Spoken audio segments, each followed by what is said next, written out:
ராணிக்கா, வாங்க லட்சுமி அக்கா. அக்கா என்னாச்சு? ஏன் இப்படி சோகமா இருக்கீங்க? ஒன்றும் இல்லைக்கா, எப்போ பார்த்தாலும் என் மாவளுக்கு தான் சண்டை போட்டுகிட்டே இருக்காளுங்க. அவங்களுக்குள்ள எப்போதான் பாசமும் ஒத்துமையும் வரப்போகுதுன்னே தெரியல லட்சுமி அக்கா. எனக்கு அதை நினச்சாலே கஷ்டமாக இருக்குது. அக்கா, இதுக்கெல்லாமா போய் உம்மன் இருக்கீங்க? சின்ன பிள்ளைங்கக்கா, வளர வளர எல்லாம் சரியாயிடும். அப்படியா சொல்கிறீங்க? ஆனால் இன்னைக்கு என்ன நடந்துச்சுன்னு தெரியுமா? என்னாச்சுக்கா? ஏதோ கட்டிலில் ஒரு சின்ன சண்டை பார்த்துக்குங்க. இவ படுக்கணும்னு இடம் கேட்டிருக்கா, அவள் கொடுக்க மாட்டேன்னு சொல்லியிருக்கா. அதுக்கு 2 பேரை அடிச்சுக்கிட்டு நாடுறாளுங்க. இவ முடிய அவ பிடிச்சி, அவ முடிய இவ பிடிச்சி, அவளை இவ கிள்ளி, இவளை அவள் அரைஞ்சு ரொம்ப கஷ்டமாக போச்சுக்கா. நான் எத்தனையோ தடவை சொல்லிட்டேன், சண்டை போடாதீங்கடி போடாதீங்கடின்னு. இப்போ கடைசியாக நான் ஒன்று சொல்லிட்டு வந்துட்டேன்க்கா. இப்போ தான் ஆனுவல் எக்ஸாம் முடிஞ்சு லீவ் வந்திருக்கு. இந்த லீவ் முடிஞ்சதும் அவங்கள கொண்டு போய் ஹாஸ்டலில் தூக்கி போட போகிறேன்க்கா. அப்போமாச்சும் நான் கொஞ்சம் சந்தோஷமாக இருப்பேன்க்கா. என்ன சொல்கிறீங்க ராணியக்கா? ஹாஸ்டலா? அதுவும் சின்ன பிள்ளைங்களையா? வேணாம். ஹாய் லேடிஸ், 2 பேரும் இங்கே என்ன பண்ணுறீங்க? வந்துட்டா இவ ஒருத்தி, வேலை எடுத்து போய். வா சின்ன பொண்ணு. ஆமாக்கா, என்ன பண்ணுறீங்க? வீட்லேயே இருக்க ரொம்ப புழுக்கம் பார்த்துக்க. அதான் சரி செத்த நேரம் காற்று வாங்கிட்டு போகலாமேன்னு மரத்தடிக்கு வந்தோம் சின்ன பொண்ணு. ஹே லட்சு, என்ன திரும்பிட்டு நிற்கிறீங்க? இந்த பக்கம் திரும்புங்க. நான் எப்படி திரும்பினா உனக்கு என்ன? ஓ வேலையை மட்டும் பார். அப்படியா? சரி, அப்போ நான் அங்கிட்டு வரேன். ஹாய் லட்சு, எப்படி இருக்கீங்க? இந்த பக்கம் நீ வந்துட்டியா? ஆமாம் லட்சு, நம்ம நட்பு வளரணும். எங்க கை கொடுங்க பார்ப்போம். கொடுக்க மாட்டிங்களா? இருங்க, நானே வாரேன். கையை கொடுங்க லட்சு, கையை கொடுங்க. சின்ன பொண்ணுக்கு கையை கொடுங்க லட்சுமி அக்கா. அவ தான் இவ்வளோ நேரம் குடிக்கிறா இல்ல. வந்துட்டாளுகள்ல, அவ பத்தாதுக்கு இவ வந்துட்டாளுக. சரி சரிக்கா, பாவம் சின்ன பொண்ணு ரொம்ப நேரம் குனிஞ்சுக்கிட்டு நிற்கிறா. கையை கொடுங்க. சரிக்கா, உங்கள் முகத்துக்காக கொடுக்குறேன். வம்பு எதுவும் வந்துச்சுன்னா அப்புறம் பார்த்துக்கிடுங்க. ஐயோ அம்மா. என்னாச்சு சின்ன பொண்ணு? ஏக்கா, நான் ஒன்று கேட்டால் தப்பாக எடுத்துக்க மாட்டியல்ல? சொல்லு சின்ன பொண்ணு, அதெல்லாம் நான் ஒன்றும் தப்பாக நினச்சிக்க மாட்டேன். உங்கள் ஹைட் என்னக்கா ரொம்ப குனிய வேண்டியதாக இருக்குது. இப்போ புரியுதாக்கா நான் ஏன் கை கொடுக்க அவ்வளோ யோசிச்சேன்னு? நீங்கள் சொன்ன ஒரே காரணத்துக்காக தான் நான் கொடுத்தேன். ஏன் சின்ன பொண்ணு, லட்சுமி அக்கா பாட்டுக்கு பேசாமல் தானே நிற்கிறாங்க. நீ ஏன் சும்மா சும்மா அவங்கள வம்பளுக்கிற? ஏக்கா, நான் ஒன்றும் வம்புலுக்கலக்கா, சும்மா தெரிஞ்சுக்கலாம்னு கேட்டேன். ஒரு ஜிகே தானே. சரி லட்சுமி அக்கா, கூல் டவுன். உங்களுக்கு தான் சின்ன பொண்ணை பற்றி தெரியும்ல, அவள் மனசில் ஒன்றும் வச்சுக்காம விளையாடுத்தனமாக பேசுகிறாக்கா. சரி ராணி, நம்ம சந்தைக்கு போய் பழங்களும் காய்கறிகளும் வாங்கிட்டு வந்துடுவோமா? சரிக்கா, போவோம். இந்த வாரேன். ஹே லட்சு, நான் இல்லாமல் நீங்கள் எங்கே போகிறீங்க? என்னைய கூப்பிடல? நான் எங்கே போனால் உனக்கு என்ன சின்ன பொண்ணு? எப்போ பார்த்தாலும் நீ ஏன் என் பின்னாடியே வர? இதே தான் என் வீட்டுக்காரரும் சொன்னார். என்னன்னு சொன்னாரு உன் வீட்டுக்காரரு?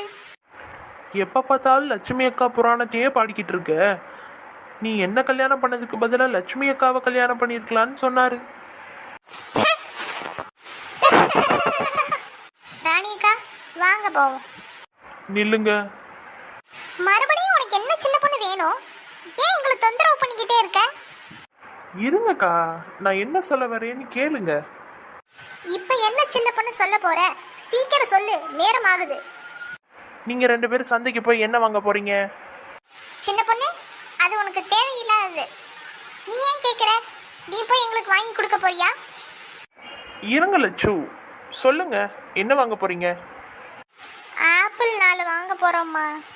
சரி, என்னை எவ்வளோ திட்டுறாங்க இந்த லட்சுமி அக்கா. இப்போ பாருங்க, இன்னும் கொஞ்ச நேரத்தில் என்னை புகழ்ந்து பாராட்ட போகிறாங்க. அது இந்த ஜென்மத்திலே நடக்காது. சரிக்கா, உங்கள் கையை மட்டும் கொடுங்க, இப்போவே உங்களுக்கு ஆப்பிள் வந்துடும் பாருங்க. எப்படி வருதுன்னு நானும் பார்க்குறேன். ஒரு கை மட்டும் இல்லைக்கா, 2 கை. வாங்க வாங்க வாங்க. ஆ. ஏய் என்ன சின்ன பொண்ணு பண்ற? கீழே இறக்கி விடுறீ. சும்மா வாங்கக்கா, உப்பு மூட்டை மாதிரி போயிட்டு வருவோம். ஏய் சின்ன பொண்ணு என்ன விளையாட்டுத்தனமா இருக்க? அவங்க பாவம், கீழே இறக்கி விடு. இறக்கி விடு சின்ன பொண்ணு. லட்சுமி அக்கா பாவம். ஏய் சின்ன பொண்ணு, லட்சுமி அக்கா பெரியவங்க, அவங்கள எதுவும் பண்ணிடாத. கீழே இறக்கி விடு. கீழே இறக்கி விடு சின்ன பொண்ணு. ஆ கீழே போட்டாதடி. சொன்னா கேளு சின்ன பொண்ணு, கீழே இறக்கி விட்டுரு. இப்ப பாருங்க, எல்லாரும் என்னை திட்டிக்கிட்டு இருக்கீங்க. இன்னும் கொஞ்ச நேரத்துல நான் பண்ண போற செயலை பார்த்து நீங்க எல்லாரும் என்னை புகழ போறீங்க. ஐயோ பார்த்து கீழே போட்டுறாத அவங்கள. லட்சு சொல்லுங்க பாப்போம். வலி வலி வலி சொல்லுங்க லட்சு, சீக்கிரம். ஐயையோ, இன்னைக்கு இந்த சின்ன பொண்ணு அந்த லட்சுமி அக்காவை என்னமோ பண்ண போறாக்கா. ஆமா உஷா, இங்க என்னமோ நடக்க போகுது. ஏய் தள்ளி தான் தொலைங்கலேண்டி. இப்பதான் வந்து ரெண்டு பேரும் பேசிட்டு இருப்பீங்களா? அங்க ஒண்ணு தெரியுதா? அந்த ஆப்பிள் எடுங்க லட்சு. ஐயோ கீழே இறக்கி விடுறீ, விழுக போறேன். சின்ன பொண்ணு கீழே இறக்கி விடு சின்ன பொண்ணு, பாவம் லட்சுமி அக்கா. நீங்க அந்த ஆப்பிளை எட்டி பாருங்க லட்சு, அப்பதான் நான் கீழே இறக்கி விடுவேன். லட்சுமி அக்கா சீக்கிரம் அந்த ஆப்பிளை எட்டி பறிச்சிருங்க, இல்லைன்னா சின்ன பொண்ணு உங்களுக்கு கீழே போட்டுடுவா. ஆமாக்கா சீக்கிரம் எடுங்க, ஆளுக்கு ஒன்றா சாப்பிட்டு வீட்டுக்கு போவோம். ஏய் உஷா, நான் மட்டும் கீழே வந்தேன் உன் மண்டையை பொழந்துடுவேன். சீக்கிரம் லட்சு, அந்த ஆப்பிளை பறிச்சு கீழே போடுங்க. ஐ ஆப்பிள். ஆமா உஷா, வா நல்ல ஆப்பிளா போய் எடுத்துக்கிடுவோம். இப்பயாவது எனக்கு கீழே இறக்கி விடு சின்ன பொண்ணு, மரத்திலே மாட்டி வச்சுட்டு போயிடாத. ராணிக்கா உங்களை உயிரோட பார்த்துட்டேனா? ராணியக்கா, உங்க தோஸ்தை கொண்டு வந்து பத்திரமா சேதம் இல்லாம இறக்கிட்டேனா? நீ என்ன காரியம் பண்ணியிருக்கன்னு உனக்கு தெரியுதா சின்ன பொண்ணு? 1 கிலோ ஆப்பிள் கூடயே நம்மளால வெளியே வாங்க முடியாது, அதுக்காக லட்சுமி அக்காவோட உயிரோட விளையாடுவியா நீ? என்னக்கா இப்படி சொல்லிட்டிய? லட்சுவை போய் நான் அப்படி இல்லை நினைப்பேனா? சொல்லுங்க. சரி இருங்க, இந்த ஆப்பிளை சாப்பிட்டு பார்ப்போம் எப்படி இருக்குன்னு. நீ ஆப்பிள் மேல கைய வச்ச, கைய முறிச்சிடுவேன் முறிச்சு. என் உசுர பணிய வச்சு இந்த ஆப்பிளை பறிச்சிருக்க, அதனால இந்த ஆப்பிள் எனக்கு தான் சொந்தம், நான் தான் எடுத்துட்டு போவேன். ஒருத்தையும் கை வைக்கப்படாதுன்னு சொல்லிட்டேன். வாங்க ராணி அக்கா போவோம். ஏன் லட்சு, உங்களை இவ்வளோ நேரம் தூக்கி சுமந்திருக்கேன், ஒரு ஆப்பிளாவது கொடுத்துட்டு போங்க.